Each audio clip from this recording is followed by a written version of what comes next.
فأنا ناصح لإخواني بالصدع بالحق تبيض وجوههم. السكوت في مسألة الحزبية يضرها، فاصدع بما تؤمر وأعرض عن المشركين. سلامي على دماج ورجالها والشيخ يحيى ودار العلم يا سعد بانيها. بسم الله الرحمن الرحيم. إن الحمد لله نحمده ونستعينه ونستغفره ونعوذ بالله من شرور أنفسنا ومن سيئات أعمالنا. من يهده الله فلا مضل له ومن يضلل فلا هادي له. أشهد أن لا إله إلا الله وحده لا شريك له وأشهد أن محمدا عبده ورسوله عليه الصلاة والسلام تسليما كثيرا مزيدا. أما بعد, ikhwan fiddin, kita akan melanjutkan kembali kajian dari kitab Al-Mabadi'ul Mufidah fi Tauhid wal Fiqh wal Aqidah, sebuah tulisan milik Syekh Yahya Ibn Ali Al-Hajuri hafizahullahu ta'ala. Langsung saja kita mulai tentang masih berkaitan dengan materi sholat, bagian akhir dari materi sholat yang alhamdulillah 2 pertemuan terakhir telah kita bawakan semacam rangkuman kesimpulan dari pembahasan sholat berkaitan dengan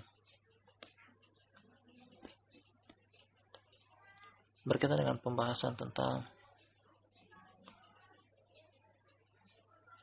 rukun-rukun sholat, wajib-wajib sholat. Kemudian pada bagian terakhir sunnah-sunnah sholat yang kita bagi menjadi 2, sunnah sholat pada ucapan serta sunnah sholat berkaitan dengan perbuatan.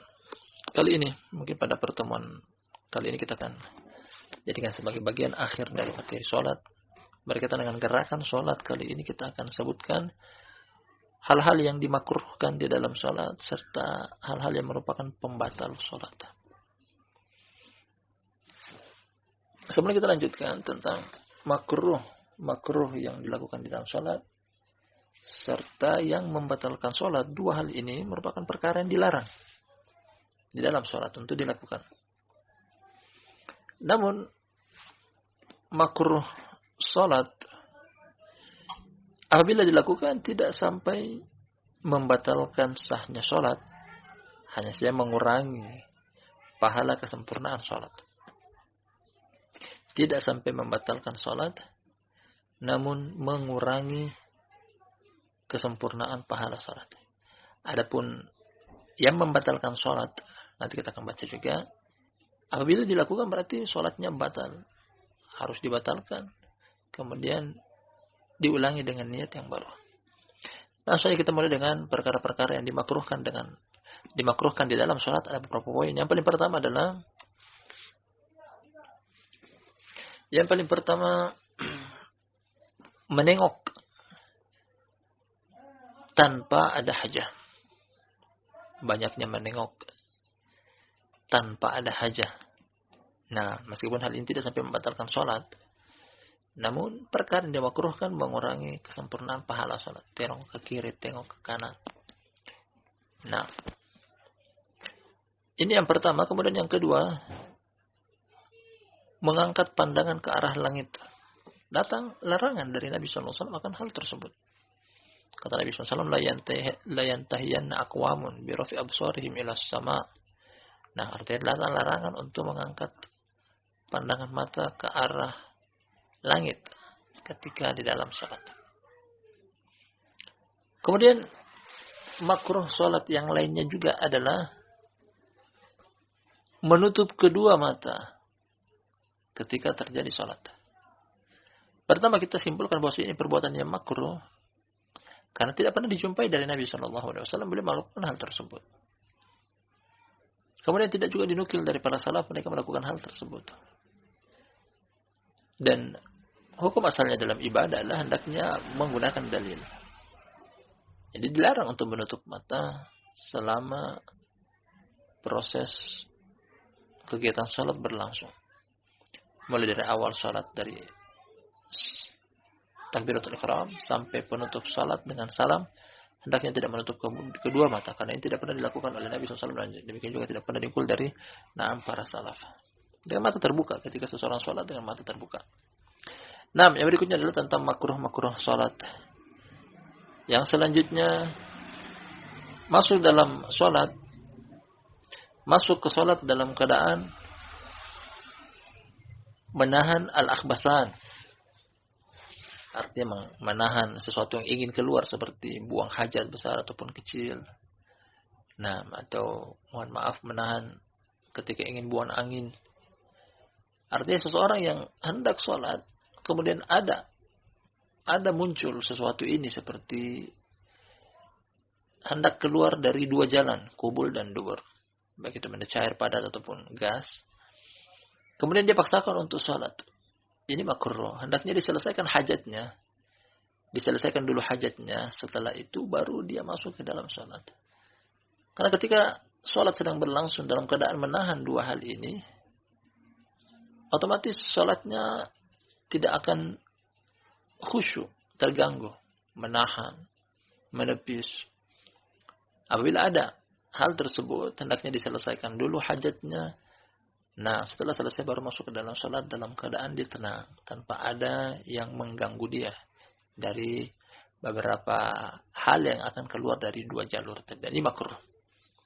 Nah, dan ini perbuatan yang makruh. Yang berikutnya juga adalah tentang yang dimakruhkan di dalam sholat.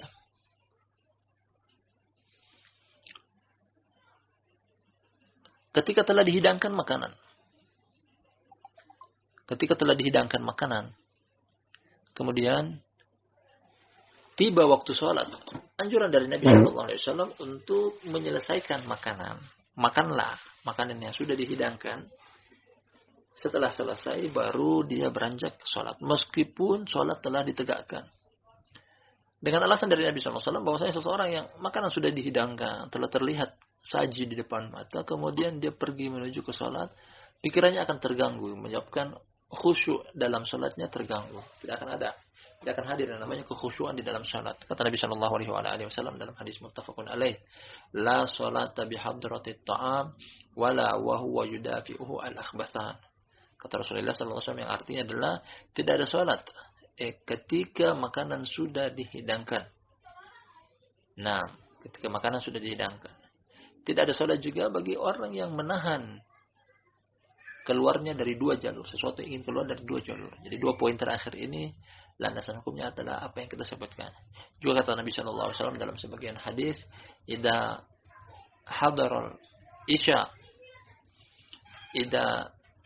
hadarul isya wa ja'al asya fabda'u bil asya. Kata Nabi SAW, apabila telah tiba waktu sholat, kemudian dihidangkan makanan, maka kedepankanlah urusan makanan. Artinya beliau memberikan udur mengakhirkan sholat ketika makanan sudah dihidangkan. Dengan kata lain, ketika makanan sudah dihidangkan, kemudian masuk di benaknya untuk makan, namun dia paksakan untuk sholat, sholatnya tidak akan khusyuk memikirkan tentang makanan. Nah, jadi perkara yang makruh. Demikian juga di antara hal-hal yang makruh dilaksanakan ketika hendak sholat adalah menghadap ke arah api. Jadi dia sholat, kemudian dia jadikan berupa api atau sumber api di hadapan dia. Seperti api unggun, lilin, api obor, dan semisalnya. Alasan dari para ulama bahwa hal tersebut menyerupai para penyembah api dari kalangan Majusi. Otomatis dalam sholat akan ada yang namanya ruku, akan ada yang namanya sujud. Kalau di hadapan dia terdapat api, kemudian dia sujud, seakan-akan dia beribadah kepada api tersebut, sujud kepada api tersebut, dan ini dimakruhkan. Nah, akan menjadi batal apabila betul dia sujud kepada api, namun ketika dia sujud kepada Allah, namun di hadapan dia api, ini termasuk perkara yang makruh, karena menyerupai penyembah api. Berikutnya juga, perkara yang dimakruhkan di dalam sholat adalah sholat dalam keadaan menahan ngantuk yang sangat. Sudah ngantuk sekali, kemudian dia sholat. Akan membuat sholatnya tidak khusyuk, terganggu. Ini pun makruh. Ini makruh. Berikutnya juga adalah untuk menutup wajah di dalam sholat. Dan ini berlaku untuk laki-laki dan perempuan. Ada datang dalilnya bahwa Nabi SAW melarang untuk menutup wajah atau menutup mulut ketika di dalam sholat. Nah, dikecualikan bagi wanita ketika dia sholat di masjid umum, kemudian tempat sholat mereka, yakni kaum wanita, terdapat peluang untuk dilihat oleh kaum laki-laki, entah dari balik tembok, entah dari balik tirai, entah dari balik jendela kaca atau semisalnya. Maka dalam keadaan demikian menutup aurat dari pandangan wata lain, lawan jenis adalah wajib, dan dalam hal ini terdapat darurat. Artinya hukum asal seseorang sholat adalah tidak boleh untuk menutup wajahnya, tidak boleh menutup mulutnya. Ini hukum asal. Namun dikhususkan bagi wanita apabila dia sholat di tempat umum, yang mungkin ada peluang laki-laki dari lawan jenis untuk memandang kepada wajah mereka. Dalam hal demikian, boleh untuk menutup aurat mereka, tetap menggunakan cadar mereka. Nah, hukum asalnya adalah tidak boleh, makruh dalam sholat. Kemudian perkara yang lain dimakruhkan juga di dalam sholat adalah menggulung-gulung lengan baju. Menggulung-gulung lengan baju. Datang hadis dari riwayat Imam Muslim. Nabi SAW melarang akan hal tersebut. Meskipun tidak sampai membatalkan sahnya sholat, hanya saja makruh. Karena dengan alasan bahwasanya kita menghadap kepada Allah Subhanahu wa taala dalam wujud yang sangat indah, baik, bagus, sedangkan melipat baju terkesan tidak rapi. Nah, seperti mau bekerja atau semisalnya. Yang berikutnya lagi adalah tentang hal-hal yang makruh di dalam sholat adalah untuk menyibukkan diri dengan gerakan tangan ke sana dan kemari. Sebagai laki-laki ketika sholat, apalagi memiliki jenggot, mungkin dia sibuk mengurusi jenggotnya atau kopiahnya yang miring, peci yang miring, atau imam mungkin yang dia perbaiki terlalu gerak ke sana dan kemari, atau sarungnya yang ingin melorot dia perbaiki. Nah, ini semuanya diperbaiki di luar gerakan sholat sebelum masuk ke sholat. Ketika di dalam sholat masih mengurusi hal tersebut dengan gerakan yang mungkin lebih daripada 3 kali, banyak bergerak, ini makruhkan di dalam sholat. Nah, inilah beberapa hal yang disebutkan tentang perkara-perkara yang dimakruhkan di dalam sholat. Artinya ketika hal-hal ini ada di dalam sholat, jadi apa yang telah disebutkan di depan, meskipun tidak sampai membatalkan sholat, namun perkara-perkara ini mengurangi kesempurnaan pahala sholat. Barakallahu fikum. Nah, kita sebagaimana janji kita akan lanjut berkaitan dengan hal-hal yang membatalkan sholat. Di sini juga akan kita sebutkan ada beberapa perkara-perkara yang membatalkan sholat. Artinya apabila ada gerakan ini, apabila ada perbuatan ini di dalam sholat, niscaya sholat tersebut batal. Nah, hendaknya mengulangi sholatnya dari awal.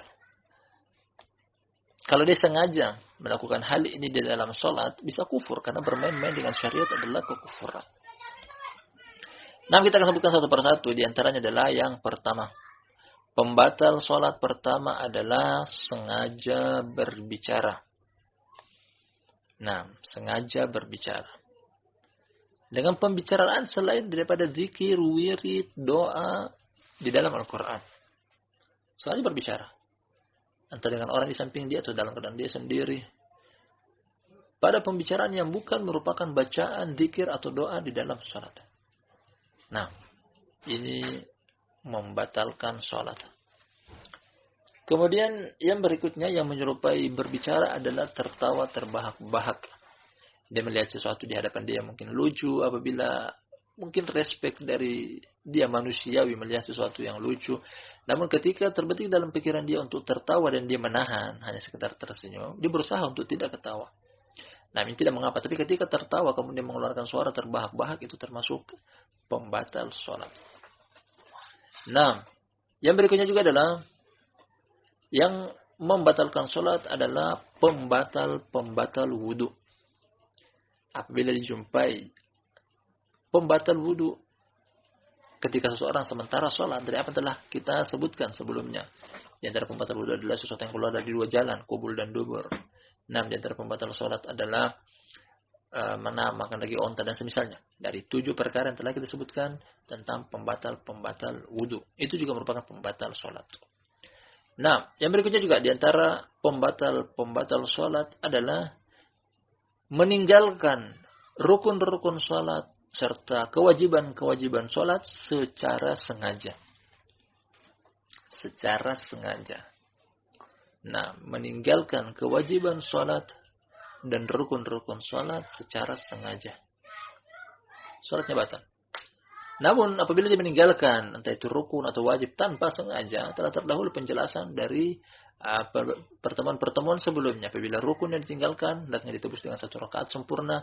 Apabila kewajiban yang ditinggalkan, maka ditebus dengan sujud sahwi. Jadi termasuk pembatal wudu adalah apabila meninggalkan rukun dan wajib sholat dengan sengaja. Kemudian pembatal sholat yang lainnya adalah 6. Meninggalkan syarat-syarat sah sholat. Seperti syarat sah sholat menghadap ke arah kiblat. Dia sholat dengan sengaja menyelisih arah kiblat. Dan ini pembatal sholat. Atau dia sholat dalam keadaan di antara syarat sah sholat adalah bertoharo dan dia sholat tanpa toharo, tanpa wudu. Juga sholatnya batal. Atau dia sholat dalam keadaan telanjang tanpa menutup aurat. Ini juga sholatnya adalah batal, tidak diterima. Nah, sholatnya juga adalah batal, tidak diterima. Kemudian di antara pembatal-pembatal sholat yang lainnya adalah sementara terjadinya sholat dia makan atau minum. Jadi, makan atau minum di dalam sholat. Ini pun tidak, sholatnya batal dan tidak dibenarkan. Kemudian berikutnya juga adalah tentang pembatal-pembatal sholat adalah selain gerakan sholat yang berlebihan. Apalagi tidak dibutuhkan. Dia maju mundur tanpa ada alasan kenapa maju, kenapa mundur. Dalam keadaan dia sementara sholat. Al-muhim gerakan selain gerakan sholat yang dilakukan di dalam sholat tanpa dibutuhkan. Kecuali dibutuhkan misalnya sementara sholat kemudian mungkin ada nyamuk yang menggigit sebagian kulit dia, kemudian dia garu. Hal tersebut ada kebutuhan, ada hajah. Atau seseorang yang sholat di masjid, sholat jamaah, kemudian tadinya ada seseorang yang taruhlah duduk di hadapan dia yang dijadikan sebagai sutra, kemudian orang tersebut beranjak pergi meninggalkan dia tidak punya sutra. Akhirnya dia butuh untuk sutra, akhirnya dia cari sutra, pembatas antara dia dengan orang yang akan melintas di hadapan dia. Kesimpulannya bahwasanya di antara pembatal sholat adalah selain gerakan sholat di dalam sholat yang berlebihan. Terlalu berlebihan, apalagi tanpa dibutuhkan. Apalagi tanpa dibutuhkan. Inilah di antara perkara-perkara yang alhamdulillah telah kita selesaikan penyebutannya dari apa yang telah kita janjikan. Menyebutkan secara terperinci tentang gerakan sholat. Dari beberapa poin pada pertemuan-pertemuan sebelumnya tentang rukun-rukun sholat, wajib-wajib sholat, sunnah-sunnah sholat. Kemudian pada pertemuan kita hari ini makruh-makruh sholat serta pembatal-pembatal sholat. Walhamdulillahirabbil alamin. Mungkin cukup insyaallah pada pertemuan kita hari ini. Agak terlambat hari ini kita mulai. Makanya kita selesai juga cepat. Dan pada pertemuan berikutnya masih ada tersisa 1 pembahasan terakhir tentang sholat. Yakni 6. Berzikir setelah sholat. Beliau bawakan hanya 1 poin, namun kita akan perinci juga bahwasanya doa-doa apa saja, zikir-zikir apa saja yang dibaca setelah sholat, insyaallah kita pagi pada pertemuan selanjutnya. Wallahu ta'ala alam bisawab. Ini sampai kita kaji pada pertemuan kita di sore hari yang bermanfaat ini. Mudah-mudahan bermanfaat. Lebih dan kurangnya mohon dimaafkan. Kita akhiri dengan doa kafaratul majlis. Subhanakallahumma wa bihamdik. Asyhadu an la ilaha illa anta. Astaghfiruka wa atubu ilaik.